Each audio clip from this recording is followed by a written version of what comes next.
बिस्मिल्लाहिर्रहमानिर्रहीम। Green head quarter में ये पहला जो पौधा है इसने 2 फूल दिए हैं। सूरजमुखी का ये पौधा है।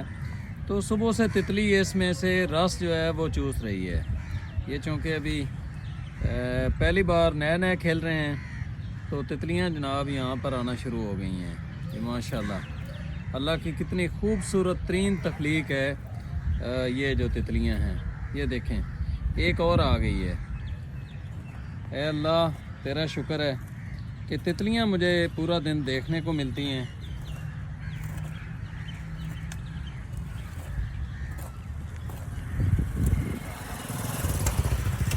ये जी हमारी तैयारी हो रही है घास लगाने के लिए इस जगह पर।